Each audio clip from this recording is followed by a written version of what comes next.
گریو yard ضرور visit کرنا چاہیے اگر ہمارے پاس ٹائم ہے. فاتحہ خوانی کے لیے اپنے بزرگوں کی، والدین اگر زندہ ہیں تو اور بھی بڑی نعمت ہے.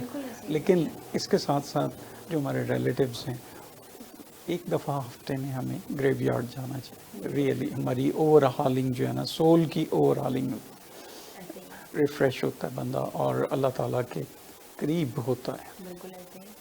اگر اسے دیکھتے ہیں پروفیشنل پوائنٹ آف ویو سے، تو پھر اپنے پروفیشن میں ایک نکھار پیدا کرنے کے لیے، ایکوریسی بڑھانے کے لیے اور اپنے آپ کو اپ ٹو دا مارک رکھنے کے لیے ہمیں وہ پلاننگ کرنی چاہیے جو ہمارے پروفیشنل جو ٹریڈس ہیں ہماری، ہاں جی، پروفیشنل خصوصیات جو ہیں، اسپیشلٹیز جو ہیں، انہیں ہم ریفائن کر سکیں، انہیں اور زیادہ انرچ کر سکیں. کیونکہ سارا ہفتہ اب یہ تو ہوتا نہیں کہ بھی آپ ریلیکس ہوں گے. ایسا ہی ہے. اناسپیکٹڈ سی مصروفیات ہوتی ہیں، جس طرح ہمارا پاکستانی شیڈیول ہے. اور سر اب ایسا ہوتا ہے، سوری میں آپ کو ڈسکنیکٹ کر رہی ہوں، ایسا ہوتا ہے کہ ہم نے سب سے مشکل کام ہی ویکینڈ کے لیے رکھا ہوتا ہے کہ پورا ہفتہ گزار لیا، یہ مشکل کام ہے نہیں، ویکینڈ پہ آرام سکون سے کریں گے. ایسا ہی ہے. میں نے تو کوئی ایسا ویکینڈ نہیں گزارا جس میں مطلب روٹین کے ڈیلی جو روٹین ورک ہے اس سے بھی زیادہ ڈبل ایکٹیویٹیز ہوتی ہیں. وہ جو کام پینڈنگ ہفتہ بھر ہم رکھتے ہیں وہ دوبارہ ہمیں مطلب انیشیٹ کرنے ہوتے ہیں، ان کو جو ہے کمپلیٹ کرنا ہوتا ہے. تو ہم انہیں ویسے ہی لیٹ اٹ فار سنڈے، بالکل ایسے ہی، let it be done on Sunday. اچھا سر، آپ کا اگر بچپن کا یا آپ کی کالج لائف کا دیکھیں ویکینڈ اور اب کا ویکینڈ میں کیا مختلف ہے، یا کیا چیز جو ہے وہ آپ کو یاد آتی ہے؟ آنیسٹلی اس وقت تو ٹائم اتنا پریشس ہے، اندازہ نہیں ہوتا. لیکن ہمارے ہاں جو کلچر تھا سراؤنڈنگ کا، وہ یہی تھا کہ ویکینڈ کوئی میچ ہو جاتا تھا. اپنے فیلو فیلنگس ہیں، اسٹوڈنٹس ہیں، وہ اسٹریٹ کرکٹ میں ہی ٹائم گزر جاتا تھا. باہر دور جانے کا فیشن نہیں تھا، نہ الاؤ تھا، تو والدین کے سامنے ہی کھیلتے تھے. ٹھیک ہو گیا. سر سب سے پہلے میں اگر آپ کے پروفیشن کی طرف آؤں، آپ کی لائف کی طرف آؤں، اس سے پہلے میں جانوں گی یہ جو آپ کے کوٹ کے اوپر یہ اتنے سارے ہم بیجز دیکھ رہے ہیں، یہ بتائیں یہ ان کے پیچھے کیا کہانی ہے، کیا سٹوری ہے، یہ کون سے کلب کے ہیں؟ لائنز کلب انٹرنیشنل پہلے اس کا نام تھا، اب لائنز انٹرنیشنل ہے. تو 100 سے زیادہ عرصہ، 100 سال سے زیادہ عرصہ گزر گیا ہے اس آرگنائزیشن کو. والنٹیئر آرگنائزیشن ہے، میلون جون نے اس کی بنیاد رکھی تھی. آپ کب سے اس کے ساتھ کنیکٹ ہیں؟ مجھے میرا خیال ہے کہ 8th ایئر ہے اس. تو 8 ایئر میں ماشاءاللہ آپ نے اتنے سارے بیجز یہ کلیکٹ تو کر لیے. بہت سارے ہیں. میری دوسری پکس آپ دیکھیں گے اس میں بہت زیادہ جیکٹ پہ لگائے ہوئے ہیں. یہ ایوارڈ ہوتی رہتی ہیں، مختلف ہماری اچیومنٹس جو ہیں، سروسز ہیں، اس کی ریکگنیشن میں ہمیں ملتی ہیں. یہ انٹرنیشنل پنز بھی ہیں ہمارے لائنز کلب کے. ڈسٹرکٹ گورنر ہر سال ہمارا ڈسٹرکٹ گورنر 1 سال کے ٹینیور کے لیے ہوتا ہے.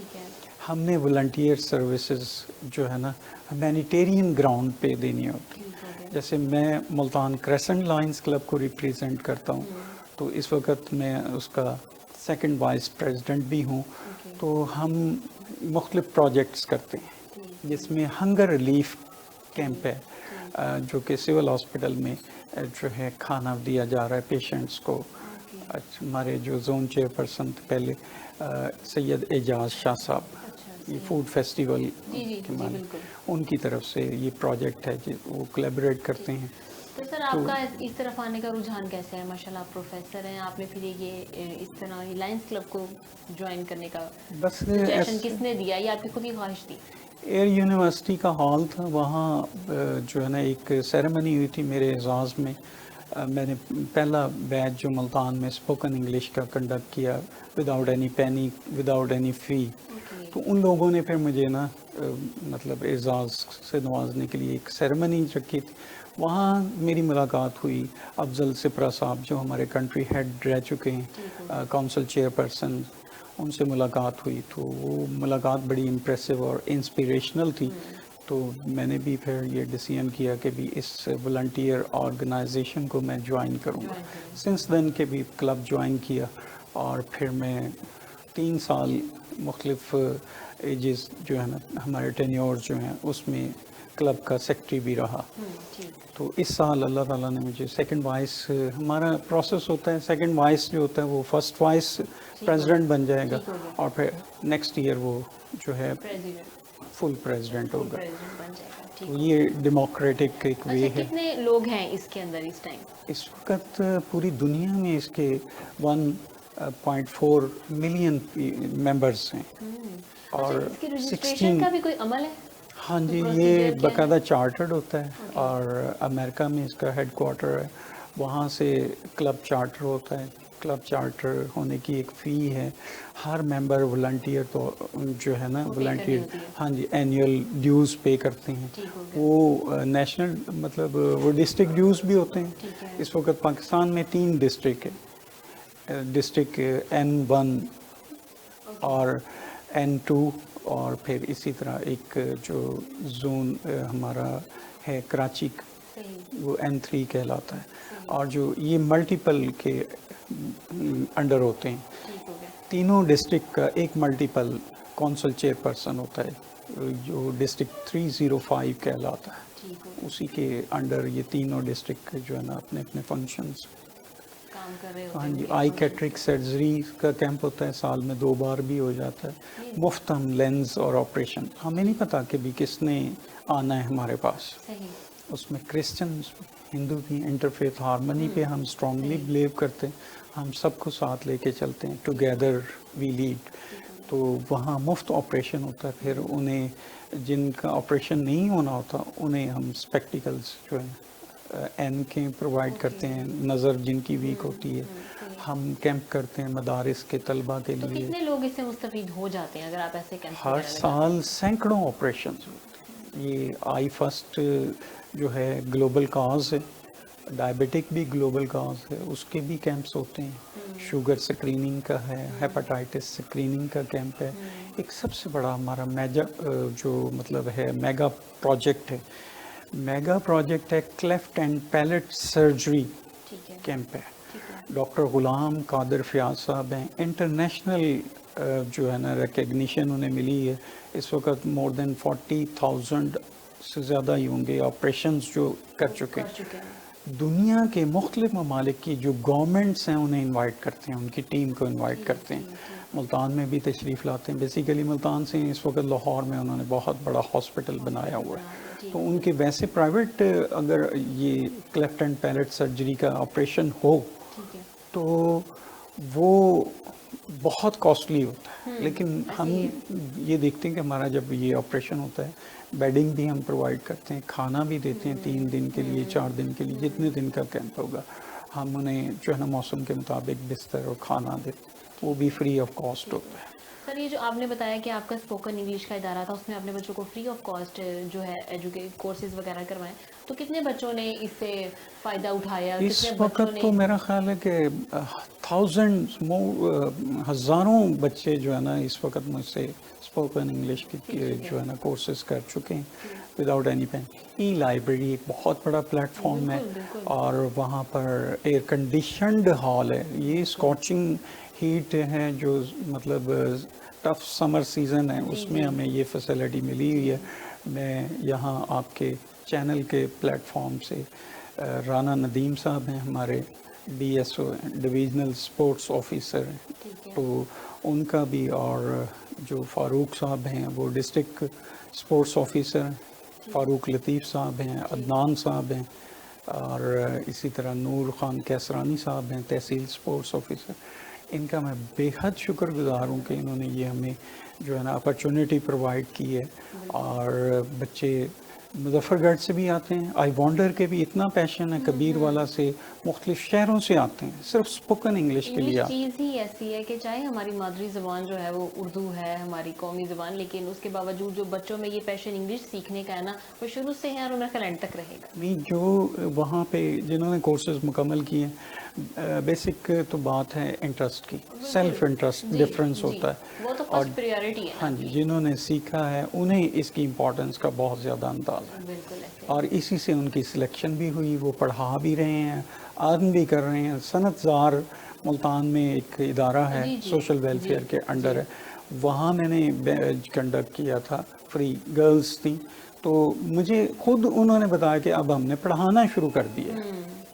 لیکن ارننگ بھی ہے اور آپ میں کیپیبلٹیز بھی بڑھ جاتی ہیں اور کانفیڈنس تو بہت زیادہ ہے آتا ہے بندے میں جب بندہ انگلش میں کنورسیٹ کرتا ہے. ٹھیک ہو گیا سر. یہ تو ہو گئی آپ کی یہ بیجز کی کہانی.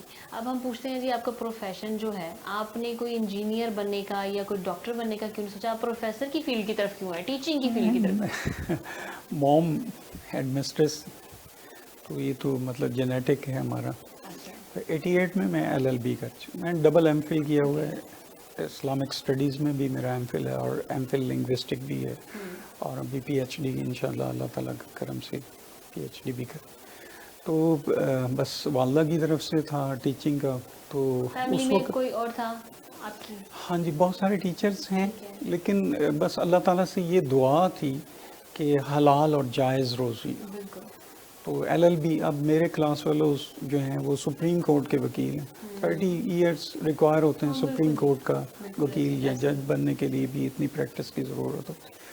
تو بس ان سے دوستی ہے, ملنا بھی ہے بہت. جیسے میرے بہت ہی اچھے کلاس فیلو شیخ محمد فہیم صاحب ہیں, وہ بار کے جنرل سیکرٹری بھی رہے اور بہت ہی کمپیٹنٹ لیڈنگ جو ہے نا ایڈوکیٹس میں ان کا شمار ہوتا ہے. پھر ہمارے ٹیچرز بھی ایسے. تو اس طرف بس کوئی قدرتی رجحان نہیں تھا, پریفر کیا بھی ٹیچنگ جو ہے نا. ٹیچنگ بہت بیسٹ پروفیشن ہے. ہمارا بچپن سے جو لڑکیاں ہوتی ہیں ان کا تو ہوتا ہے نا شوق ہے ٹیچر ہی بننا ہے. وہ جو جینٹس ہیں نا ان کو پوچھنا پڑتا ہے کہ آپ کو کسی نے اس کی طرف دھکا لگایا, پش اپ کیا, یا جو آپ کا اپنے اندر یہ شوق تھا. بہت سارے ایسے لوگ ہیں جو یہاں سیٹ پہ انہوں نے بتایا جی ہمارا پروفیشن تھا. ہم نے جو پڑھائی میں خود دیکھا تھا نا, خود مشکلات اٹھائی تھی, ہم چاہتے تھے کہ وہ جو آگے کی جنریشن ہے ہم ان کو آسانیاں فراہم کر سکیں. تو سر آپ کیسے دیکھتے ہیں کہ اب کی تعلیم میں, اور جب آپ پڑھاتے رہے ماشاء اللہ آپ نے 36 ایئرز اپنی خدمات سر انجام دی ہیں, سروسز دی ہیں, تو کیا اس میں آپ ڈفرینس دیکھتے ہیں؟ میرے جو بینیفیکٹر ہیں پروفیسر جمیل صاحب مرحوم, اللہ تعالیٰ انہیں کروٹ راحت نصیب فرمائے اور ان کے درجات بلند. انہوں نے ہمیں بہت زیادہ گروم کیا. اور طاہر قادری صاحب پروفیسر, ایجوکیشن کالج ہوتا تھا اس وقت, اس کے پرنسپل تھے, chairman department of Islamic studies بھی رہے. یہ لوگ مطلب ہمارا سورس آف انسپریشن. تو انہوں نے ہمیں مطلب ٹیچنگ کی طرف لانے کی بہت کوشش. ایک واقعہ ہے اگر آپ کی اجازت ہو شیئر کریں. تو جو آپ نے بات پوچھی ہے یہ اسی سے, اس وقت کا پیشن, اور بہت پڑھایا انہوں نے. ہم لاہور گئے ہیں تو راستے میں پڑھا رہے ہیں, رکشے میں بیٹھے ہیں, تو وہ یہی کہتے تھے یہ بھی یاد کر لو, یہ بھی یاد کر لو, اس طرح کرو یاد, اس طرح پڑھایا جاتا ہے, اس طرح بتایا جاتا ہے. تو رات کا کوئی 1:30 بجے کا ٹائم تھا, پیپرز ہو رہے تھے, تو ہمیں وہ سمجھا رہے تھے. میں اور میرے ایک دوست ہیں ریٹائرڈ پروفیسر ملک اسلم صاحب, یہ نیئر اباؤٹ 84 کی بات ہے, اب اتنا عرصہ گزر چکا ہے. تو انہوں نے مجھے کہا چائے, میں نے کہا ٹھیک ہے. میں گیا کچن میں رات, تو پانی اور دال کے پتی چائے کی ڈال کے, تو میں واپس آ گیا. میں نے کہا پڑھنا شروع کہ تھوڑی دیر بعد جا کے ذرا پھر دیکھ لوں گا. اب بس وہی ہوا, کافی دیر گزر گئی. تو انہوں نے مجھے کہا کہ یار چائے کے لیے کہا تھا. جب میں واپس کچن میں آیا تو وہاں دھواں, سارا پانی اور یہ وہ ہاں جی جل چکا تھا. تو میرا ایک جملہ ہوتا ہے اپنے اسٹوڈنٹس کو, میں یہ ہر واقعہ میں ضرور سناتا ہوں کہ دیکھو یہ ہوتا ہے پیشن. نہ پڑھنے والوں کو ہوش ہے, نہ پڑھانے والوں کو ہوش کہ یار ہم نے کیا کام کرنا ہے. تو پڑھائی میں اس طرح کنسنٹریشن اگر ہوگی اور سنسیئرٹی ہوگی, بلیو اٹ کہ بھی اس طرح کی سنسیئرٹی آج ریئر ہے, ہوگا لیکن ریئرٹیز ہے. تو اچھا سر, اگر یہ بچوں میں نہ پائی جائے اس طرح کی ہماری انٹریکشن کے پڑھنے کے لیے اتنا پیشن نہ ہو, تو اس کے اندر کون سی ایسی چیزیں ہیں جو بچے کو ہم بتائیں کہ بھائی پڑھ لو؟ کیونکہ یہ جو چیزیں آج کل کی موبائل آ گیا ہے اور بہت ساری ایکٹیویٹیز آ گئی ہیں, تو وہ بچے کہتے ہیں پڑھ تو ہم لیں گے, لیکن پہلے جو ہم نے اس کو ٹائم دینا نا, ہم یہ پہلے اپنا ٹائم جو ہے انجوائے کر لیں. ایک پاکستان ٹی وی کے بہت ہی منچے ہوئے اداکار بڑے پرفیکٹ شفیع محمد فوت ہو گئے, اگر آپ نے انہیں دیکھا. ان کے بیٹے کا انٹرویو آیا ان کی وفات کے بعد, تو آئی وانڈر کہ بھی یار اس طرح بھی تربیت ہوتی ہے. تو بیٹے نے کہا جی میرے ڈیڈی نے جس طرح بھی آپ نے بات کی ہے کہ پڑھ لو, انہوں نے کہا مجھے میرے ڈیڈی نے کبھی یہ نہیں کہا کہ بھی